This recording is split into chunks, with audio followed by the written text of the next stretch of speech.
All right, shout out to Mark Hicks and Curtis D for dropping the knowledge bombs on our channel. Appreciate you guys, appreciate the support. Welcome to a two-part video series. This is part one where we're going to review the Soloshot 3 in all of its glory. But since we've been using this, the company Soloshot actually came out with a Soloshot 3 Plus.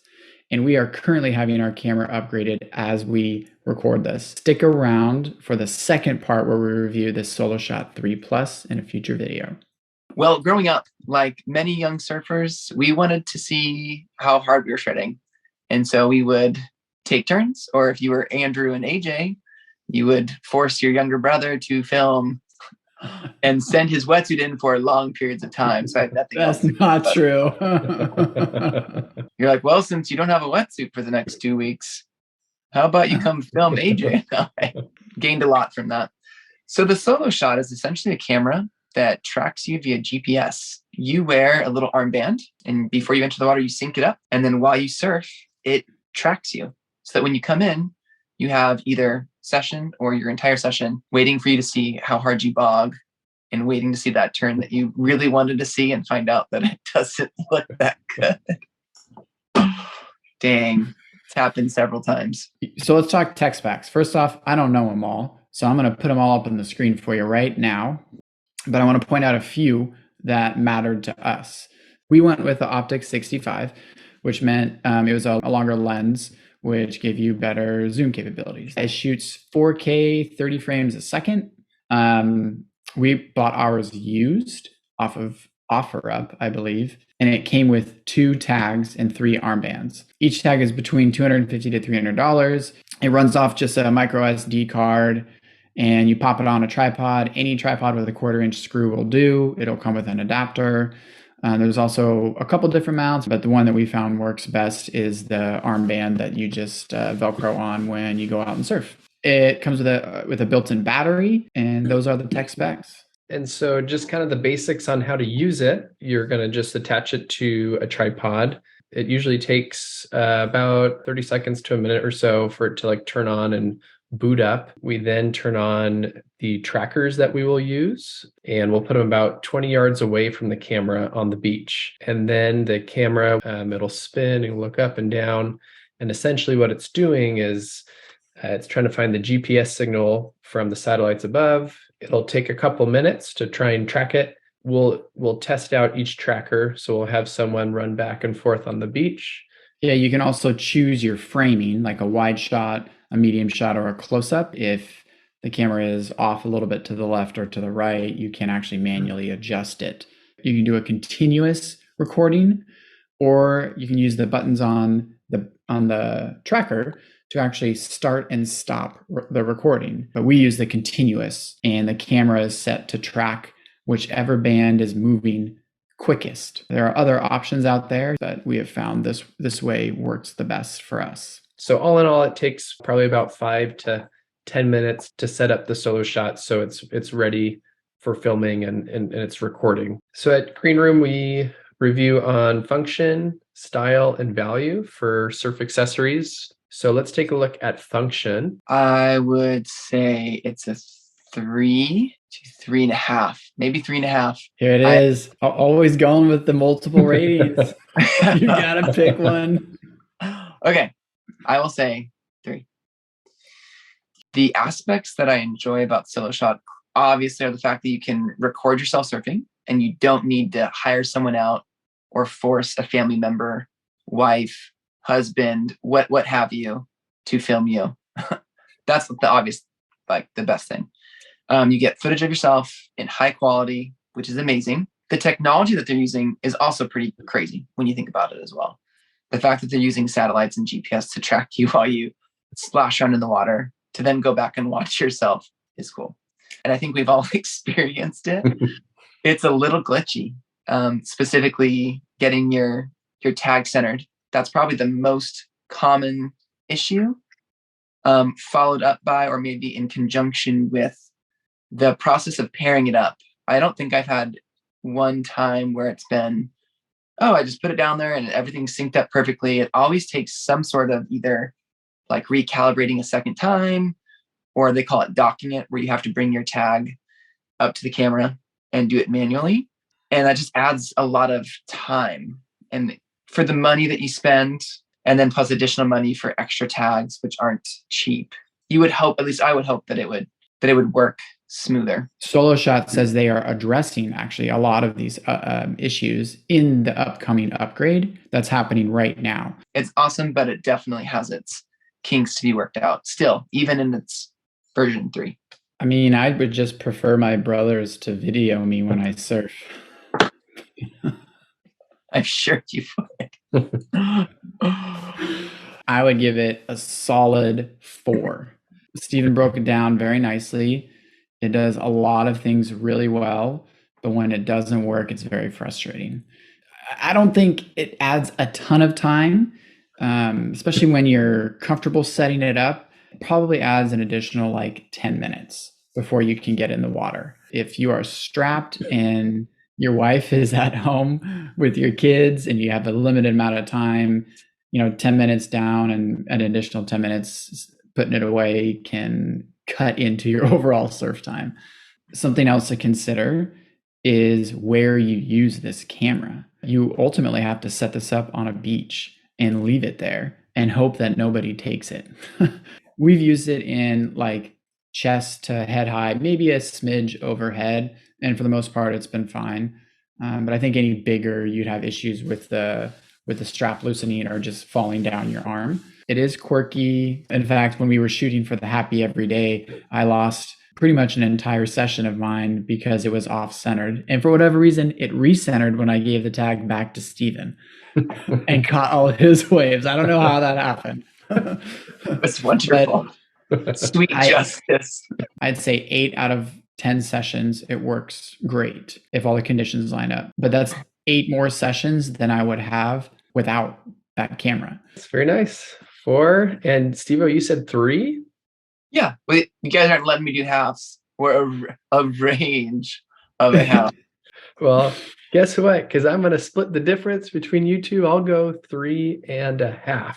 Hey, all right. Why? The fact that it works and that you don't have to hire a private videographer or use usually pretty crummy surfline footage at a handful of select breaks is pretty awesome. Andrew sounds like he's got about an 8 out of 10 hit rate on good sessions. I feel like I've had a little bit less success, maybe like 7 out of 10. Not quite smooth, and it doesn't, a little rough around the edges at times, but it does the job. So I will give it a 3.5 out of 5. But for style, make it nice and easy, 1 through 5. Okay, so my style rating, I'll give it a 4. The things that I like about it, typically if you are filming, if you're leaving a camera on the beach, you don't want it to stand out. You don't want to draw too much attention to it for obvious reasons. And I feel like this does a pretty good job of being nondescript. It's a pretty small size. It's black. It's not like it's ostentatious in any way or grabbing the average surfer's eye. So I like that nondescript feature. Also, I guess the armband, that's another part of it, or the tag is what it's called. We wear it on the armband. And I think the armband's fine. I think the design can be improved, but yeah. It's a 4 for style. So yeah, I'm going to go with the same rating, actually, a 4. For similar reasons. Yes, when you are in the water and you look back, you can't really see the camera at all. In fact, one of the coolest parts about this is that there's this high intensity laser. So the camera is actually focused on you. You can see the laser when you're out in the lineup. And that way it blinks. It blinks at you. Like on the whole time, but it's blinking light.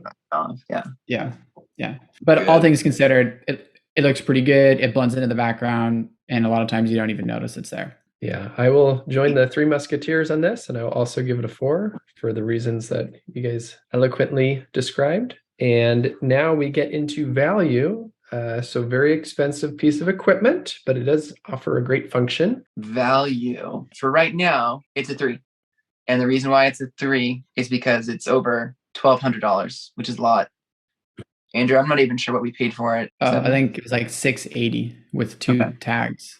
So yeah, I think if you're splitting it with someone or others, it's great. It's a good deal. Yeah. And if you're using it, if you have a lot of time to surf, it is even a better deal. If you're surfing a lot, that thing pays off after 10 sessions? I mean, not even. I don't even know what a photographer would cost, but depending on how much you use it. If you use it a ton, I think the value obviously increases. If you're splitting it, that's even better. The only other knock, I think, is that given the fact that accessories, like adding another tag, is over $200, it can run up a bill pretty quick. But all that said, it's because it's bitchin' technology and you're freaking using satellites to watch you shred. So if this camera didn't have the kinks it had, it would be a 5, an easy 5 for me. In fact, I'd probably buy multiple of these things. If I was to pay the $1,300 for it, it's just a lot of money for it to not work every time. So because of that, I'm going to give it a 3. Are you raising your hand? Yeah, I was waiting to be called on. I will say that even when you have a filmer, there's still human error. There's no foolproof method to getting a perfect filming session. So we did get this off of OfferUp for about half price with an additional tag. That was a good pickup. But if you're on the fence or not, like, do you buy this or do you put it toward a new board maybe? I think the new board would be a priority over something like this. Knowing all these things, would I still get it again? Yes. I'd say ditch the surfboard, ditch the wetsuit, put on the swim trunks, body surf, and buy the Soloshot 3. What a believer. Fanboy. Really? So for my rating,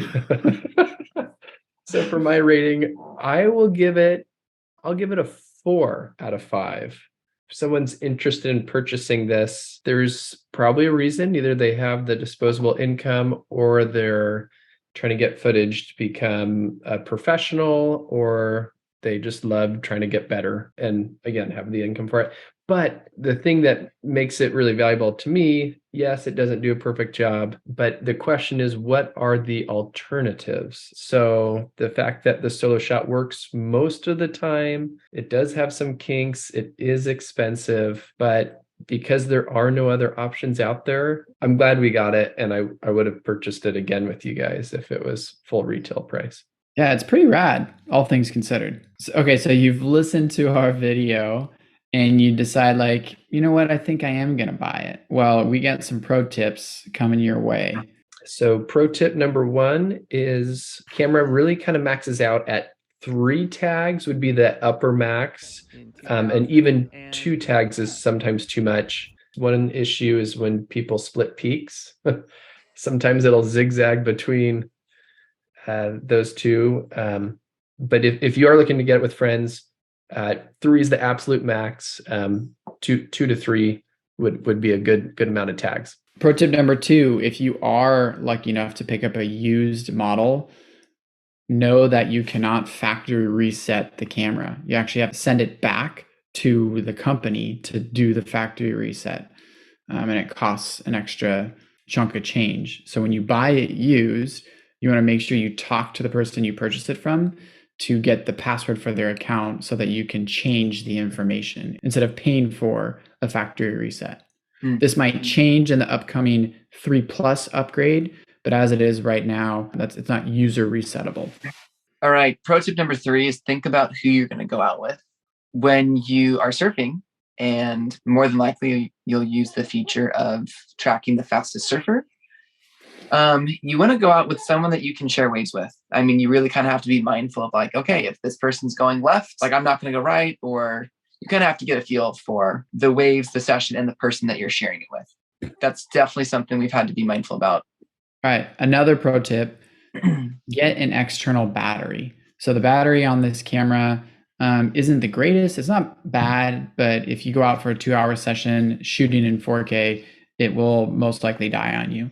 So just get a Mophie juice pack and some Velcro. You slap that sucker on the side and plug it in, and then your camera will easily go 4 or 5 hours. So another pro tip is be mindful of where you are using this as far as surf spots, both as far as you want to respect the spot. You don't want to do a secret spot and put it on blast. And then the other one is making sure that there are no obstructions and that you're able to get a good GPS signal. So that way it's easy to set up. Another pro tip, while you're changing, turn it on. It usually takes a little while to boot up. In conjunction with that, or in addition to that, once you have your camera calibrated, you can't move it. I thought one time I could calibrate it on the sand here and then move it to like a more kind of like tucked away spot, and then realize it started spinning on me and it would have to recalibrate. So kind of where you have it set up is where the camera stays. And that is something they are addressing in the 3 Plus upgrade. So we'll get back to you with our feedback once we get our camera back. We've been surfing with Soloshot for 12 months, and we found it's an incredible piece of technology. In addition to that, it also has some kinks that's working out. We are super excited to try the update whenever we get it back in a couple weeks. If you've had the Soloshot and you've been using it, and if you have a cool tip for us, please drop it in the comments below. We would love to learn from you. Also, if you just have a question and you're considering getting a Soloshot and you are wondering about a specific feature, drop it in and Andrew will most likely answer it.